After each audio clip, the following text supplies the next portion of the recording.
And I'll start by calling the Minister to ask the first question, please.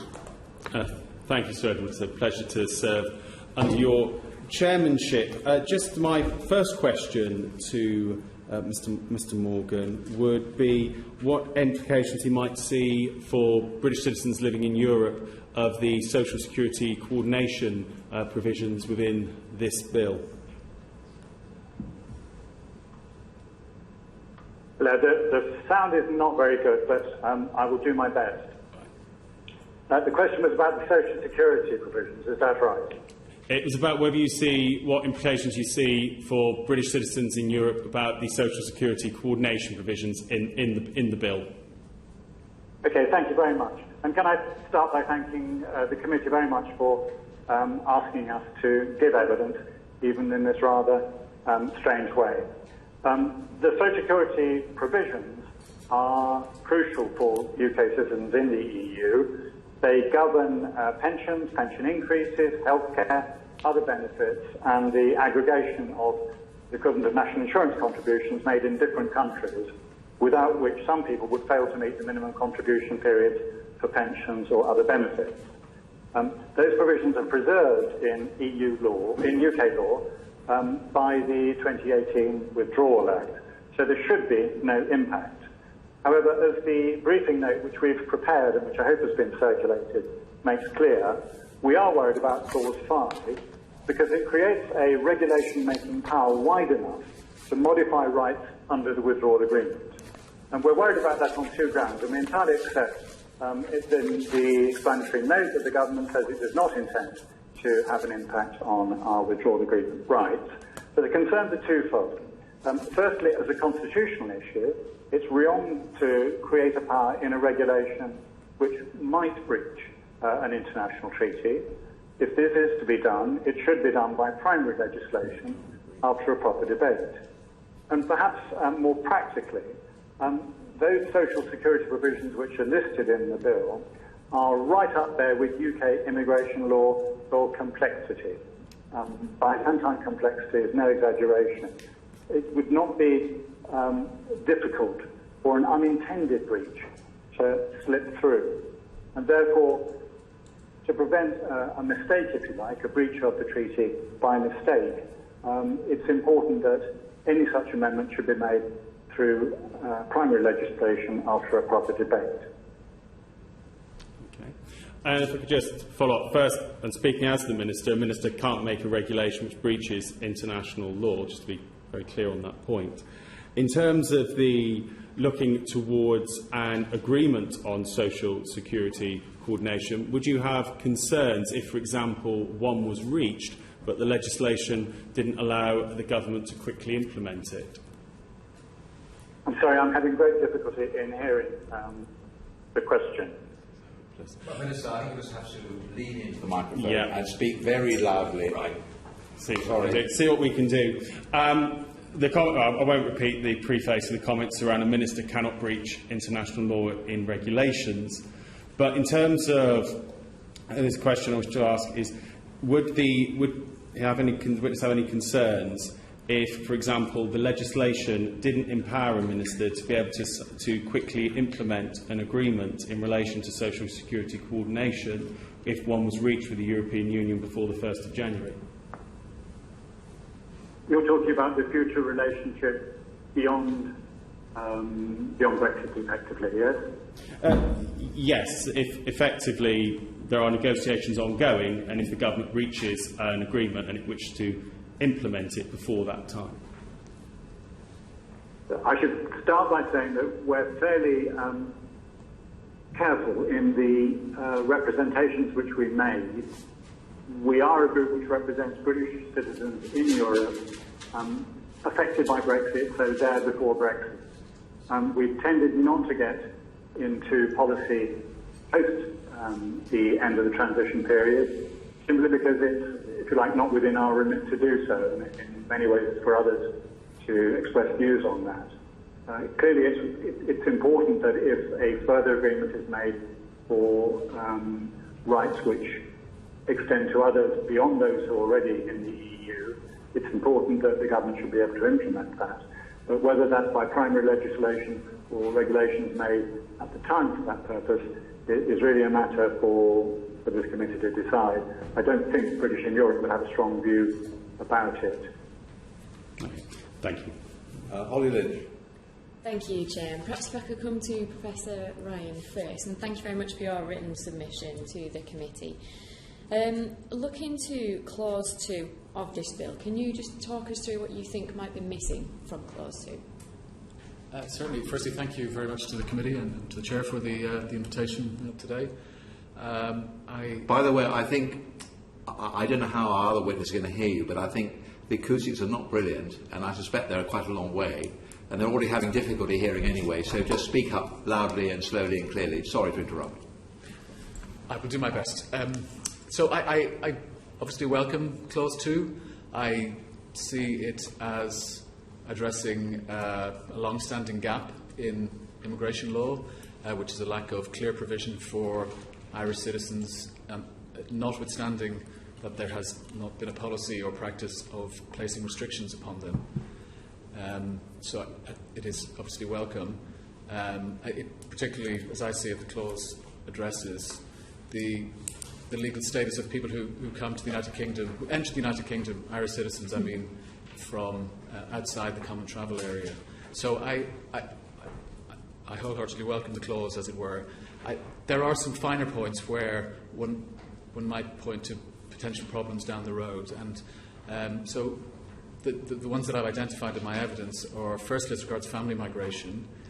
I think it's a little bit left open as to whether Irish citizens who will have this freedom to enter and reside, will they be in the same position as British citizens as regards sponsoring family members in every respect. So I think that is something that could be addressed. I think there is also a difficulty around deportation and exclusion. I certainly wouldn't argue that Irish citizens should be exempt from those citizens of another state, as it were. It should be possible to deport and exclude. But the question is, what is the threshold going to be? And we know that the general threshold is conducive to the public good, but in practice, in relation to Irish citizens, that's not the threshold that is used because of the common travel area, and there's a much higher standard.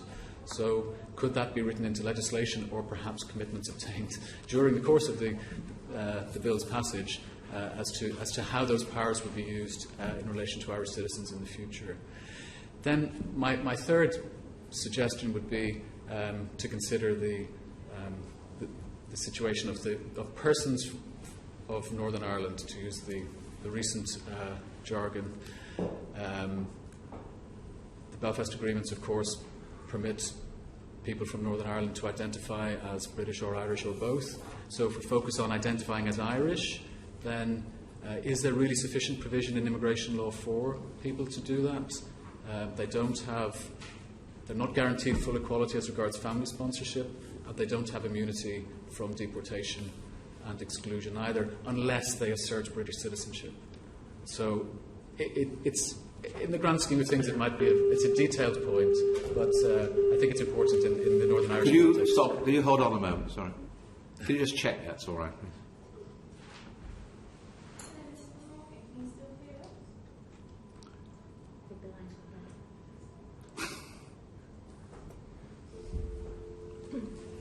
Why couldn't they be bothered to come in?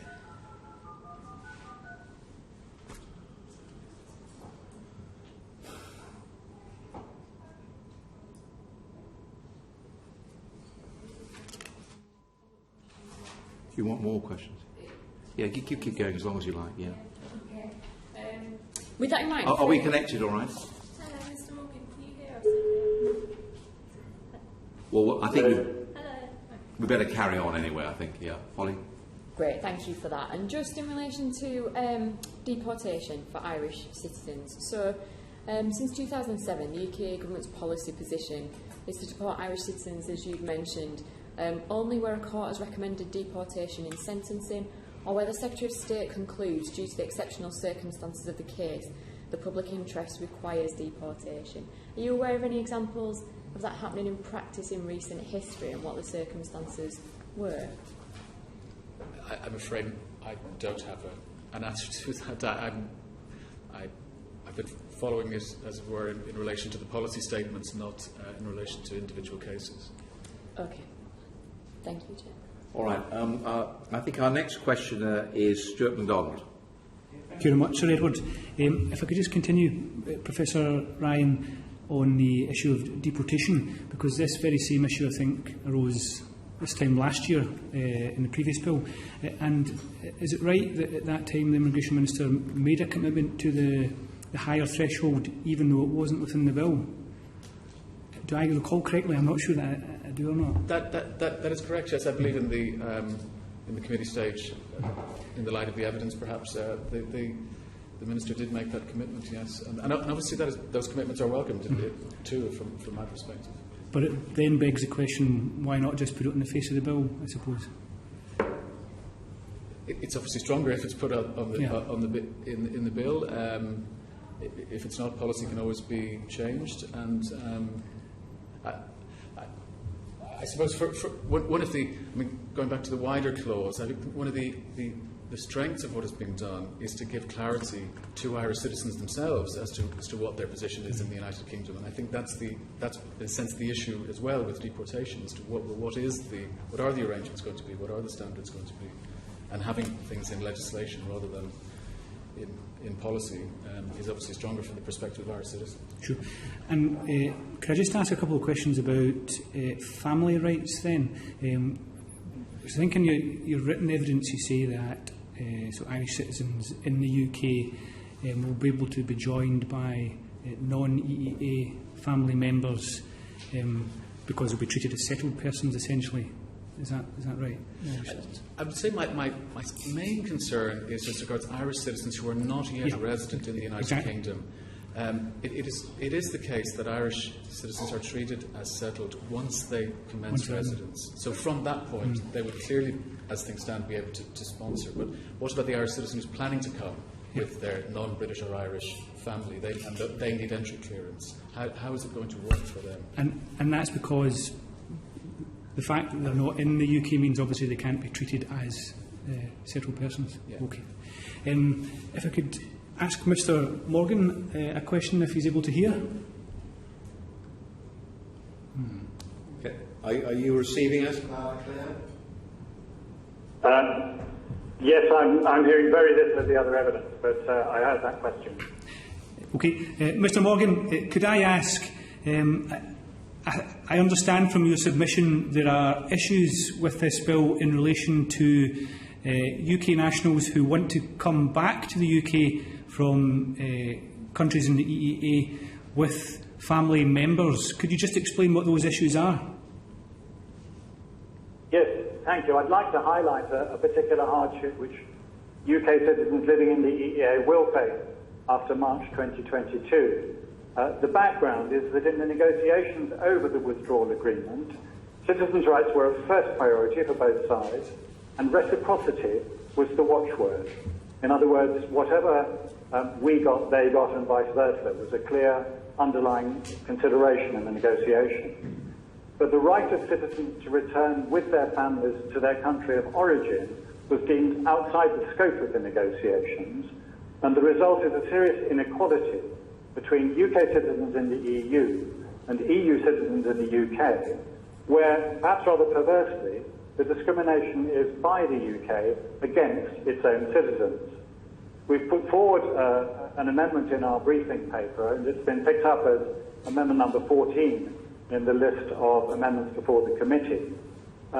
This isn't the place to analyse the issue in great detail, but I'd like to look at the comparison which we draw there between two groups in the case studies, the two groups being a UK citizen living in the EU and an EU citizen living in the UK.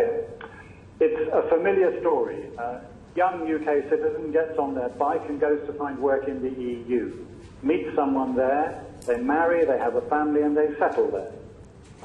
At the time when that UK citizen leaves, they have parents in the UK in middle to late middle age, perfectly healthy. And the reassurance was there, both for the UK citizen and their parents, that should either or both parents become infirm and need to be cared for by their child, there'd be no problem about the UK citizen returning with family to look after them. Years later, let's say 2030, one parent is now by herself and needs that care. after March 2022, that UK national will only be able to return bringing their EU partner if either the partner can enter under the new points-based system, which we have yet to see, but is likely to be quite difficult, or if they can meet the minimum income requirement, which is 18,600, as I'm sure you all know. It's already been estimated that about 40% of those living in the UK would be unable to meet that requirement. But matters are complicated for those returning from abroad by the UK rules on what income counts for these purposes. The income of the partner, who's, let's say in this case, the EU partner, will not count unless they're already in the UK and they've been earning that income for 6 months.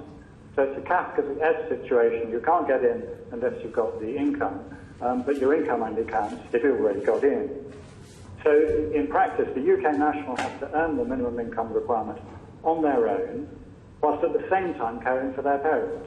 It's simply going to be impossible for many people, probably most. Okay. In practical terms, the other option is to move the UK parent, now elderly and frail, to an unfamiliar country where they won't, for language reasons, be able to speak to the doctors or anyone else. And it's well established, I think, in the literature that any move for someone at that age is difficult. And think how much worse it would be in these conditions. It's not, for most people, a serious option. So in practice, that meant that these UK citizens have to choose between their parents and the family they've made in the EU. A heart-rending choice which nobody should have to make. It's not a choice which a comparable EU citizen in the UK has to face because they have an absolute right to return to their EU country with partners they met in the UK. And it's not a requirement that the UK citizen now living in the EU face when they moved, because at that time they had a right to do so as well. It's a case of moving the goalposts long after the event. It's a real worry for many thousands of people in this situation, that whether be they young or old. Most people who've left the UK will have parents back there. It's a worry in the sense that people worry about it. It may not become a practical reality because who knows what will happen in the future. But it's a real concern which could be got rid of by passing the amendment number 14 and removing both the injustice and the discrimination. Thank you. No more questions? Happy? Okay. Kate Green. Thank you very much. Also, Mr Morgan, if you can hear me, first of all, what do you think would be the consequences of the likelihood of British people moving to the European Union if the social security provisions that are currently in place that allow for aggregation and recognition of contributions were to change in the future? I think it would reduce that migration considerably because particularly the aggregation of contribution rules are absolutely vital. Most countries, including the UK, have minimum periods of contribution. And unless you've contributed for that minimum period or at a minimum amount, you don't get any pension at all. So you're making your contributions without possibly any benefit. The great advantage of the Social Security coordination rules is that they enable you to aggregate periods spent in different countries in the EU, including the UK, and therefore you overcome any such barrier, provided you worked in all long enough to meet those requirements. In Britain, I think the minimum contribution period is 10 years. In Italy, where I live, it's 20. So these are substantial barriers. But would there be any concern for the UK were it to be less likely that people would choose to move to other European countries in the future? A concern for the UK? Yes. All I can say, speaking as one of the many people in Europe who have taken advantage of the ability to move, is we feel it would be a significantly reduced opportunity for young people in the UK now. Of British in Europe, UK citizens living in Europe, 79% of those there at present are of working age or younger. It's not a case, as some stereotypes have it, that we're all pensioners. There happen to be one, but I'm one of the smaller minority. 79% of working age or younger who've taken advantage of the opportunities which the movement that we've been able to have has given to us personally, but also in terms of cultural exchange and awareness of practice in different countries to Britain as a whole. They've established a considerable presence in Europe, and it would be a pity for that not to be continued. And this may not be an issue in which you're involved, but in relation to British owners of property, second homes, for example, in Europe, the government's obviously willing to welcome people here on 6-month visitor visas, but the same as I understand it is not necessarily true of other European countries who would apply the 90 out of 180 days rule in the Schengen arrangements. Would that be a concern for British owners of property in Europe, in your experience? Yes, it would. I mean, quite clearly. There are also questions as to whether they'll be able to own property at all. Again, speaking of Italy, unless some bilateral arrangement is made, it will not be possible for British nationals to buy property after the end of transition, unless they are resident in Italy. And I'm sure there are similar provisions in other countries. Thank you. Professor Ryan, in relation to British-born children of Irish nationals, are there any particular concerns that we ought to be aware of in relation to this legislation? Thank you very much for bringing that up, because one of the issues at present is that not only is there a lack of clarity about immigration status, but also it feeds into the lack of clarity then as regards acquisition of nationality in two scenarios. One is British-born children, children born to Irish parents, and also Irish citizens wishing to naturalise. Because it's not clear on what basis Irish citizens very often are here, or if it, to the extent that it isn't clear, the question arises, well, are they without time limits, and have they ever been in breach of immigration laws? And I think it is necessary also from the perspective of smooth working of British citizenship law to absolutely tie down and clarify that Irish citizens are here and on what basis. And yes, it will remove any possible question as regards children of Irish parents being British citizens, and as regards access to naturalisation by Irish citizens who want it. Thank you. Thank you. Right. Robert Goodwill. Thank you very much indeed, Sir Edward. The Dublin regulations deal with a situation where, for example, an economic migrant or an asylum seeker who presents themselves in the UK can be repatriated to the country where they first claimed asylum, and indeed deals with family reunion.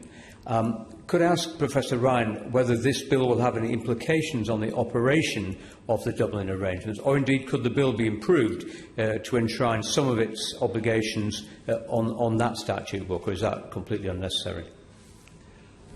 I think you're bringing us into the question of the common travel area as such and its operation. That would be my interpretation of your question. I mean, I would say one of the things I would expect to see in the future would be if the United Kingdom does not stay within the Dublin system with the EU, that there will be an arrangement with the Irish Republic as regards asylum seekers, because of the open border. It would be logical to do that. I personally would prefer if the common travel area conceived as immigration control cooperation between the two states, if that were on a more transparent and maybe more statutory footing. But that's a much bigger question, and to some extent a different one, to the status of Irish citizens, which is of course what the clause itself deals with. So yes, I would in the end like to see the common travel area being framed more transparently than it is at present. Thank you. If I may, Sir Edward, a question for British in Europe. You talked about inequalities. Is it not the case that currently there's an inequality whereby EU citizens or EEA citizens living in the UK have better rights than British citizens in terms of bringing spouses into the country, because the 18,600 income rule does not apply. And indeed, if a British citizen can determine that they're resident in the EU under the so-called Surinder Singh case, they can apply to have that particular situation addressed. So would you say that actually by addressing this inequality we're actually ensuring that EU citizens here in the UK or British citizens would have the same rights as everyone else, rather than this current rather unusual situation where an EU citizen in the UK has more rights, or it's easier for them to bring a spouse here into the UK? I hope I didn't understand all of the beginning of the question, but I'm hoping the question is, or thinking the question is, would this equalise the rights between EU citizens living in the UK and UK citizens living in the EU? And the answer to that would be yes. Okay, thanks very much, Sir Edward. Anyone else? Thank you very much for your evidence. Sorry, did you, Stuart? If you want to ask a question, you may. Okay, thank you. If I could go back to Professor Ryan, while we still have the opportunity, it was just to ask you further about the sort of third group of issues that you've addressed in your briefing paper, and that is the provisions of the Good Friday Agreement. And so it seems from your paper that the issue is that in order to assert certain rights, for example, protection against deportation or perhaps access to some family rights, people would have to assert their British citizenship, which, reading between the lines, you're saying isn't really consistent with the Belfast Agreement, and you have a solution to that, which is to put onto the face of the statute some sort of equivalence for all persons of Northern Ireland. Is that a fair summary? Yes. Actually, to some extent, I'm borrowing that idea from Alison Harvey, whom I believe you were hearing evidence from later on. So she's written a paper for the two human rights commissions in Ireland on the birthright provisions in the Belfast Agreement. And her eventual solution is that, in fact, people of Northern Ireland should be granted the right of vote, which is the status given to British citizens, so that then takes away their need to identify as British in order to get the equivalent outcomes. So both of the things that I have raised, which is family sponsorship and deportation stroke exclusion, they would be addressed by that route. Now, I'm coming at it from thinking about Irish citizens or people who identify as Irish citizens and how they should be protected. So I would say an alternative route is to focus on that and put in somehow additional protections for the people of Northern Ireland in order to address the Irish citizens within them. Okay, thank you. Thank you very much. Thank you. I think that concludes our session with this panel of witnesses, and I'd like to thank them for coming here today, or by audio. Thank you. Thank you, Professor.